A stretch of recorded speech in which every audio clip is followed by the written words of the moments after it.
트럼프 대통령이 오늘 아침에 웨이크업 아메리카 그 뉴스맥스 TV에 웨이크업 아메리카 프로에 출연을 해서 단독 인터뷰한 것이 이제 오늘 방송이 됐습니다. 인터뷰는 곧 좀 전에 녹화가 된 모양인데 어쨌든 이제 오늘 방송이 됐고요. 근데 이제 방송 내용에 보면 아무래도 1월 6일 위원회에서 허친슨이 이제 증언한 것이 뭐 말도 안 되는 거짓말이다. 뭐 이런 완전히 미친 짓이다라고 얘기하더라고요. Absolutely crazy라고. 예, 완전히 미친 짓이야라고 이제 그렇게 화를 내는 걸 보았는데, 그러니까 그 얘기가 상당히 많은 부분을 좀 차지하긴 했습니다만은 그거 외에도 상당히 다양한 주제들이 이야기가 됐습니다. 그 중에 저희가 이제 관심을 가졌던 거는 2024년에 대통령 선거를 치르게 될 때 트럼프 드산티스 팀이 만들어질 수 있겠느냐, 이런 질문이 나왔던 거죠.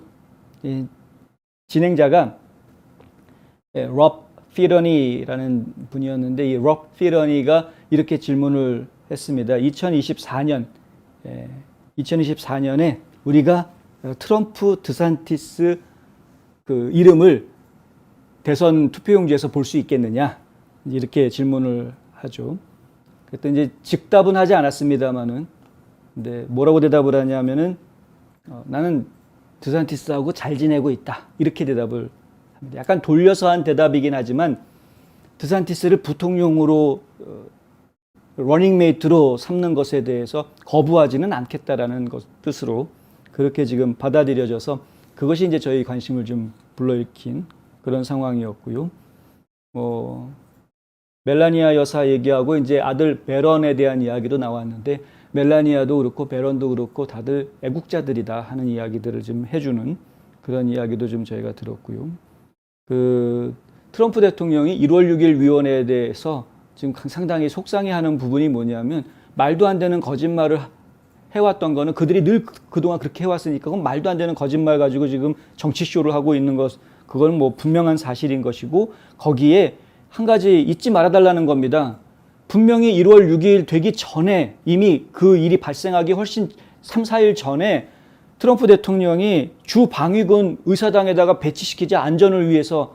근데 그 숫자도 1000명, 2000명이 아니라 10,000명에서 20,000명의 주 방위군을 배치하자. 왜냐하면 이미 정보기구들이 1월 6일 날 굉장히 큰 소요 사태가 벌어질지도 모른다라는 정보들을 계속 내놓았기 때문에, 경고 메시지들을 보여했기 때문에, 그렇다면 안전을 위해서 주 방위군 10,000명, 20,000명 거기다 갖다 놓자, 이렇게 제안을 했었는데 그거 거절했던 게 낸시 펠로시 아니냐, 그 얘기를 지금 계속 하는 겁니다.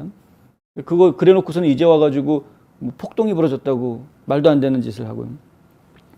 10,000명, 20,000명은 고사하고 만약 500명의 병력이 그곳에 있었다면 그럼 1월 6일 사태는 벌어지지 않았을 거다. 그건 존재하지도 않았을 거다. 하지만 민주당원들은 그런 모습을 좋아하지 않았다. 민주당원들은 뭔가 일이 벌어지길 기다리고 있었다라는 이야기입니다. 이제 트럼프 대통령이 하는 이야기가 그것이다. 그러면 저희가 좀 기억을 할 필요가 있죠. 그리고 이제 또 한 가지, 어디서든 가장 쉬운 것은 대질신문이다. 이 사람이 정말 증언대에서 사실을 이야기하는지 아닌지를 확인하는 방법은 그 증언 속에 나와 있는 인물들이 옆에서 대질신문을 같이 해보면 금방 확인이 되는 것인데, 근데 전혀 그런 게 없었다. 1월 6일 위원회가 지금 청문회를 진행하고 있는, 공개 청문회를 진행하고 있는 내용들을 보면은 반대 신문이 단 하나도 없다라는 겁니다.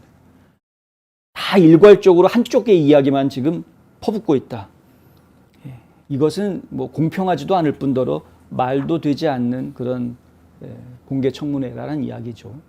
이런 것들 저희가 좀 기억하시고 1월 6일 청문회를 저희가 보아야 하겠다.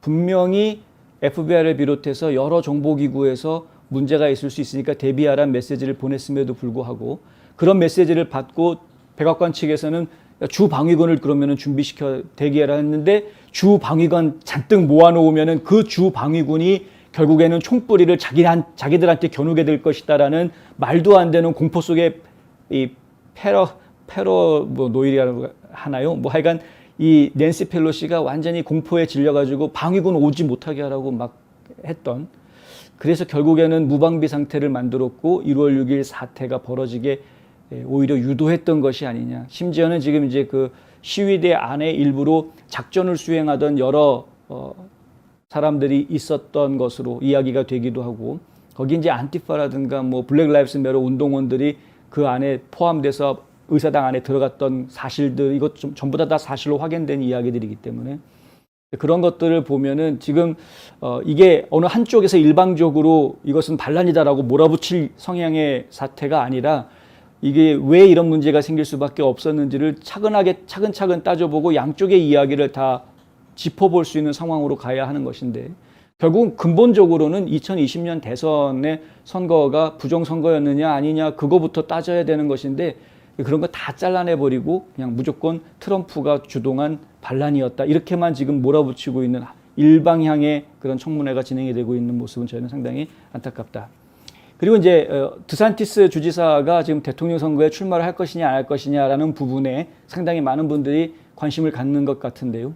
일단 드산티스 주지사 입장은 주지사 재선에 나간다라는 게 입장입니다. 주지사 재선에 지금 집중하겠다라는 게 그의 입장이지 대통령 선거에 나가겠다라고 말한 적은 아직 단 한 번도 없습니다. 근데 그 많은 사람들이 자꾸 드산티스 주지사하고 트럼프 대통령하고 이렇게 경쟁을 시키려고 하는 묘한 판들을 짜는 사람들이 있는데 그렇게 되지는 않을 것이다. 지금 뉴스맥스에서 이렇게 질문한 것처럼 드산티스가 러닝메이트로 부통령 자리로 트럼프 대통령과 함께 2024년 선거에 나설 가능성을 이야기하는 그것이 오히려 현실로 이루어질 가능성이 매우 높은 모습이다라고 저희는 말씀드리고 싶다 하는 것이죠.